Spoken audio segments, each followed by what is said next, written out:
Hello everyone, welcome back to CodeTav Management. So in our previous videos, we learned what system design is and how to identify the functional and non-functional requirements. But after gathering all the requirements, the next logical question is, how do we actually design the system? So this is where high level design or HLD and low level design or LLD come into the picture. So these two concepts are among the most frequently asked topics in software architecture and system design interviews. So many developers confuse them, but by the end of this video, you will clearly understand what each one means, why both are important, and how they fit into the software development lifecycle. So let's begin. So first of all, we will discuss about the learning objectives or today's agenda. So here is what we will cover today. So we will start by understanding where HLD and LLD fit in the software development process. Then we will learn what high level design is and what decisions are made at this stage. After that, we will dive into low level design and see how architects convert a high level architecture into detailed classes and objects. And we will compare HLD and LLD side by side. Explore the real world examples from Amazon, Netflix, WhatsApp, banking systems, and discuss interview expectations, common mistakes, and also we will finish with the best practices. So, software development flow. So, before understanding the HLD and LLD, let's look at the complete software development life cycle. So, first of all, you can see here the business requirement, right? So every software project begins with the business requirements. The client or business team explains the problem they want to solve. These requirements are then analyzed and converted into technical requirements. So once the requirements are clear, then architects create the high level design. This define the overall architecture of the system. And after the architecture is finalized, then developers create the low level design, which explains how each component will be implemented. Finally, developers write code, testers verify the implementation, the application is deployed, and over time it is maintained and enhanced. So, a common interview mistake is jumping directly from requirement to coding. So, in reality, HLD and LLD are critical planning stages that come before implementation. So, now, what is high level design actually? So, high level design basically focuses on the big picture, what it is, like big picture of the application. So, it defines the overall architecture and major building blocks of the system without worrying about implementation details. So, during HLD, architects basically answer questions like, should we build a monolithic application or use the microservice? Which database should we use, SQL or NoSQL? Do we need a cache like Redis? Should we use an API gateway? How will the system scale? How will services communicate with each other? Which cloud platform will host the applications like AWS or GCP or Microsoft Azure? So notice that none of these questions involve writing code. So HLD is about making the architectural decisions that affect the entire systems. Now components of like high level design. So advantages also see, like easy to understand, it shows complete architecture, helps identify bottlenecks, easy scalability, planning, better communications among teams, and characteristics of HLD.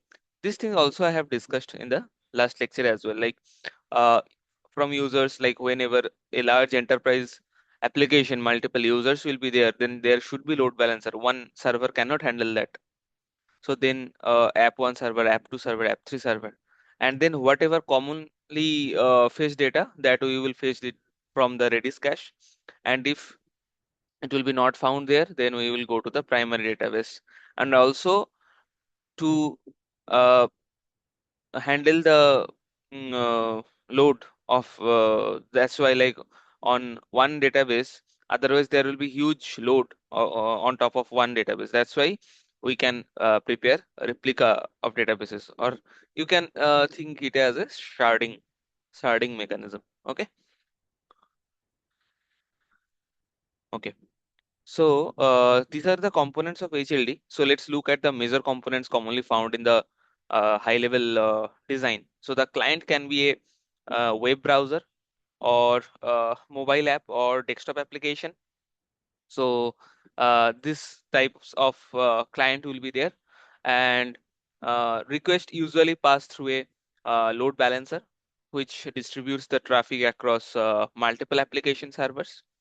After that, API gateway. So this acts as a single entry point for clients, and it handles the authentication, routing, logging, rate limiting, and some other policies as well. They will handle. There are some policies, rules also there.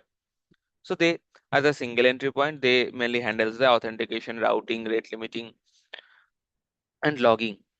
Next is like application servers. So application servers, they are mainly business logic are there, REST APIs we build, microservices are there. After that, cache. So a Redis cache basically stores frequently accessed data to improve the performance. So memcached is also there, like for GCP memstore cache is available. Next is database. So the database basically, two kinds of database are there: SQL database, NoSQL database. And that the main funda of database is to persist the application data which will need to store actually for tracking the transactions and all. So MySQL, PostgreSQL, those are kind of SQL database. MongoDB, Cassandra are the NoSQL database. And a CDN is the content delivery network that basically delivers the static content such as images, CSS, JavaScript from locations to closer to uh, users. Uh, Next is like message queues. So for asynchronous communication, systems often use the message queues like Kafka, RabbitMQ, ActiveMQ, Amazon SCQS. So together these components form the high level architecture of modern distributed systems. Okay. So one example I can give you. So like the just thing, like let's understand the HLD with like one simple example. Like user suppose sends the request to load balancer. So the load balancer distributes the traffic across multiple application servers. This app 1 server, app 2 server, app 3 server, right? So the application first checks Redis cache for frequently accessed data. And if the data is not available in the cache, then it queries the primary database. So read operations can also be served by a replica database to reduce the load on the primary database. What I was telling actually, and this design improves scalability, performance, and availability. So notice that this diagram doesn't show classes or methods or any kind of code that is not there. So it only shows how major components interact. Okay. So characteristics of HLD is like a good high level design has several key characteristics. So it should be scalable, meaning it can handle increasing traffic. It should be available so users can access the system even if a server fails. It should be reliable, ensuring the system consistently returns correct results. Performance is also critical. So the architecture should minimize the latency and maximize the throughput.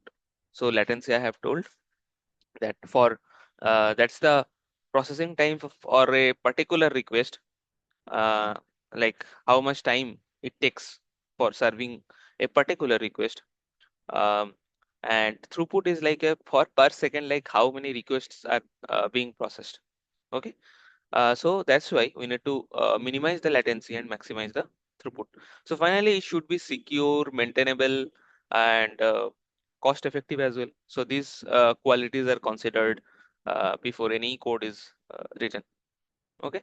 Now we will move to the low level design. So basically, once the high level design is approved from architects, and suppose the uh, if the director of the product will be technical, then approval will also come from him as well, or her as well, from that person, basically from that uh, product owner or product director, like that. So once the high level design is approved from them, the focus should shift to the low level design. So LLD describes how each component uh, identified in the HLD that will be implemented. Okay, so here we basically discuss class, objects, interfaces, methods, relationships, uh, design patterns, algorithms, models. Okay, so for example, if the HLD contains a payment service, so the LLD defines the payment class, its methods, validation logic, interactions with other classes. So in simple words, HLD tells us what components we need, and LLD tells us how to build those components. Okay, so now go to the components of LLD. So just thing like that. There we will use when payment. So customers. So there we can consider these entities like customer ID, name, email, login, logout. For cart, it is like cart ID, add item, remove item, calculate price. Then for order, like order ID, place order, cancel order. For payment, like payment ID, make payment, refund. So these are the entities, like methods and uh, or the entities what we will consider for the LLD. Okay, so components of LLD class diagram. So like low level design use basically several design techniques. So class diagrams um, basically show the classes, attributes, methods, and relationships. Okay. Now sequence diagram, basically it shows or illustrate the interaction between the objects during a particular use case. So here you can see the interactions, like when user comes, after that login API will be there. Through that, the login will be happened. Then the authentication service. Through the login API, it will go to the authentication service. Then it will go to the database. Then ZWT token. After that, response will come up. So that's basically the step-by-step communication with each component that will be described. And next is activity diagram that basically describes the workflow. And after that, object diagram shows the relationships between actual object instances. So among objects, the relationships will be mentioned there. And after that, so so the thing is like LLD also incorporates design patterns. So single responsibility, like singleton, factory design pattern. Sorry, that not this is the solid principles, not this one. So this one, design patterns. Okay, so there are commonly many design patterns actually we follow. So singleton design patterns, factory design patterns, strategy design patterns, observer design patterns, builder design patterns, to make the code more flexible and maintainable. Okay, so like if any new developer will come up, then if you will tell them that we follow this kind of design pattern, then he will understand that yeah, so that will be the structure, that can be the structure of the code base. Okay, so yeah, so after that, solid design like solid principles is also very important for low level design. So a good low level design follows the solid principles. So first of all, the single responsibility principle, it basically states that a class should have only one reason to change. Next is open closed principle. So that suggests the software entity should be open for extension but closed for modification. Now, list of substitution principle that basically ensures subclasses can replace their parent classes without changing the program behavior. Okay. Next is interface segregation principle. So it encourages small focused interfaces instead of large general purpose ones. Next is dependency inversion principle. So it promotes depending on abstraction rather than concrete implementation. Okay. So these principles help build clean, modular, and maintainable code base, right? Next, we will discuss about the uh, difference between the HLD and LLD. We will compare between these two. So high-level design focuses on the overall systems architecture, while low-level design focuses on the code-level implementation. So HLD identifies services, databases, caches, APIs, communication, and LLD defines the uh, classes, methods, interfaces, object relationships, and algorithms. So architects basically usually create the HLD while senior developers and technical leads create the LLD. So both are equally important, and HLD basically ensures the system is scalable and reliable, and LLD ensures the implementation is clean, reusable, and maintainable, right? So the main funda of HLD is it basically ensures the system should be uh, scalable, reliable. Okay, system should be scalable and reliable. Also available, you can also think. And LLD basically ensures the implementation is clean, maintainable, and reusable. Okay, so first example is with Amazon. So consider Amazon. So at the HLD level, we identify major services such as uh, product service, cart service, payment service, uh, inventory service, notification service, order service. But at the LLD level, each service is broken down into classes like product, cart, order, payment, inventory, and customer. So each class contains uh, attributes, methods, and business rules. So this demonstrates like how HLD provides the architectural view while LLD provides the implementation details. So here you can see one journey as well, like user will come through the load balancer, the traffic will be segregated, then product service, cart service, payment service. And there also we need to follow a proper pattern like saga design pattern. One example. So in the saga there are again two types of there like event driven or the orchestrational. Okay, orchestration based. So that also we need to consider like we will need to follow the event driven or the orchestration based. So for the orchestration based there is actually one root service and the other service basically communicate with each other with the help of that root service, no dependency with each one of them. Okay, and for the event driven there are actually some messages or events will be passed from one service to another service. Okay, now the next is banking example. Let's look at the banking application. So the HLD includes components like API gateway, authentication service, account service, transaction service, notification service, database. And in the LLD, we define classes such as uh, account, deposit, uh, transaction, customer, payment. Like as first of all, like if we will consider the class, then it will be like account should be one class. Okay. Um then the transaction is one another class. Then customer also you can consider some class. Payment will be another class. And if you will uh, consider the methods, that will be like this deposit, withdraw, transfer, check balance, credit, debit, reverse. Okay, so those will be the methods. So just notice like how the HLD defines the services mainly, but LLD defines the port structure within those services. Okay, so like if we will consider this class, inside that those methods implementations will be there, like deposit, withdraw, transfer, check balance.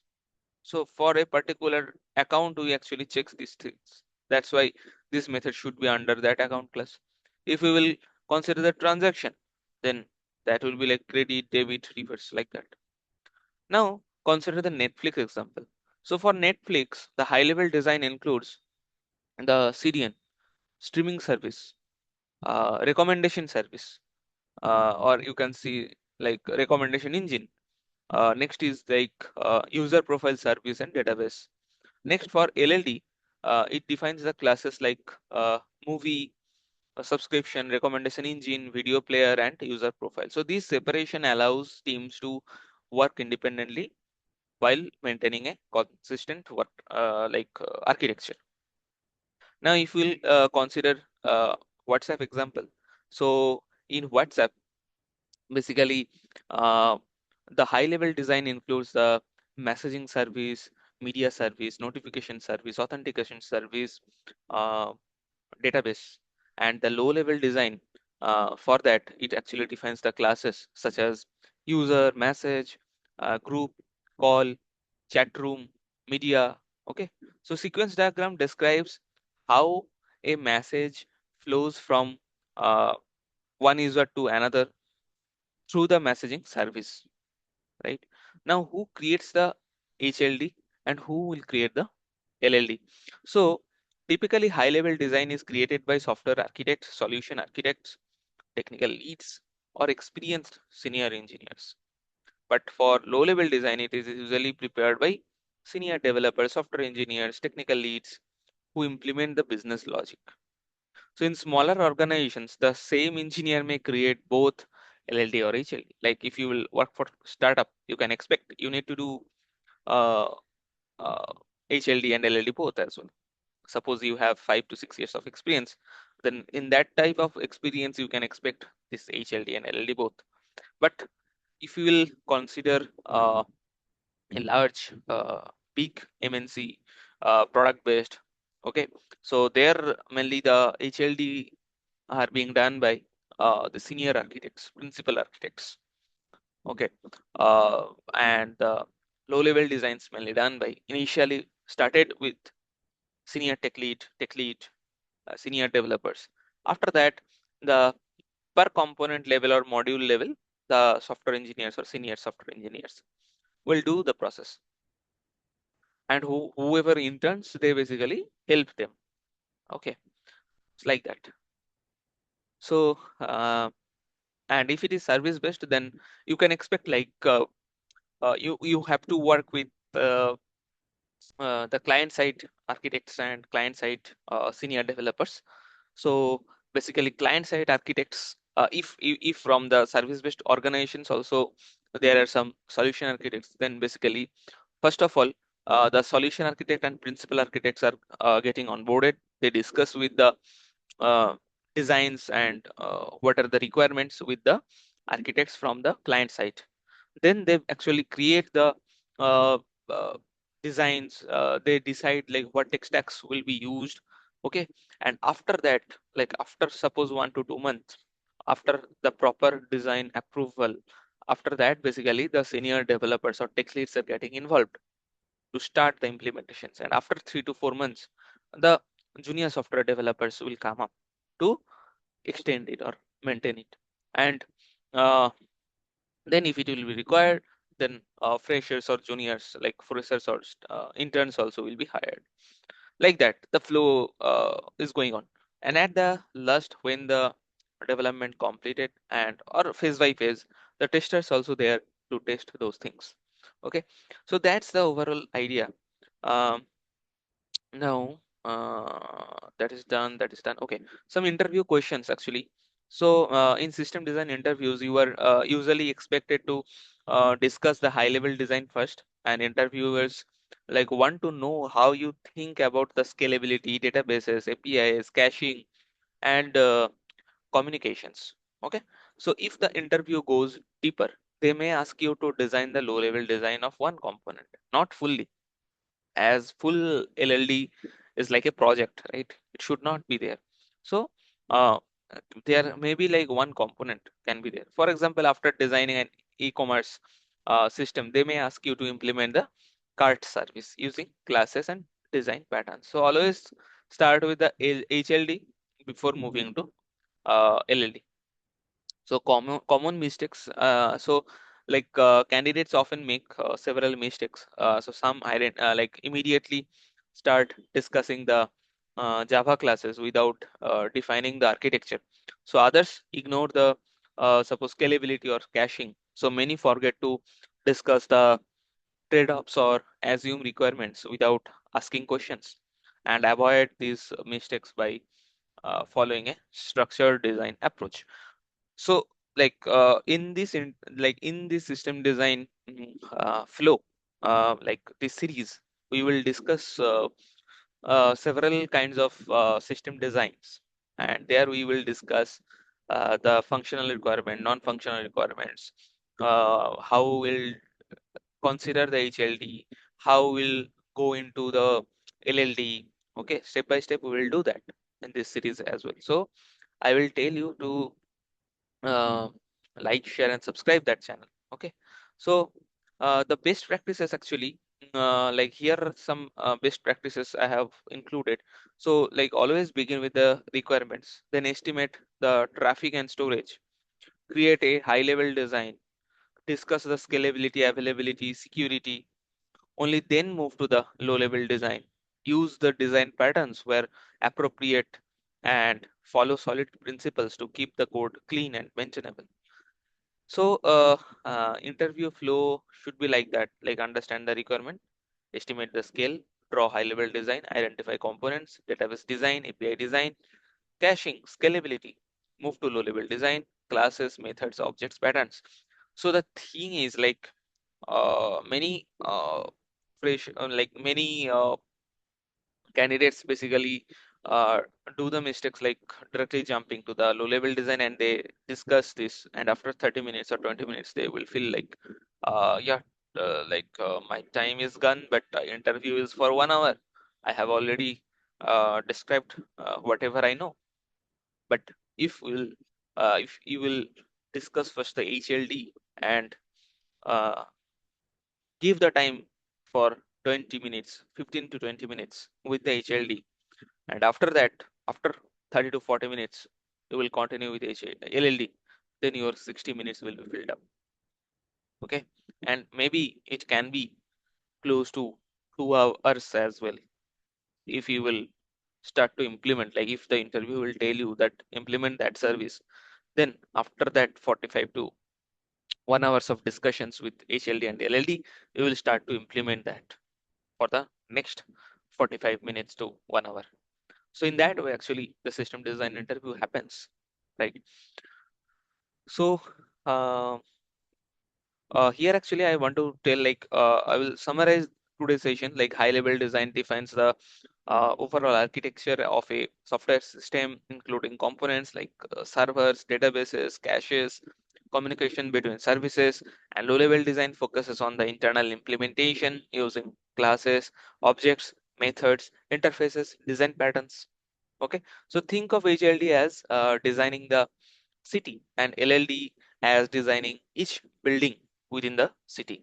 So in the next episode, we will learn the maybe capacity estimation and uh, back of the envelope calculations, where we will estimate users uh, requests per second, storage, bandwidth, and other metrics required to build scalable systems.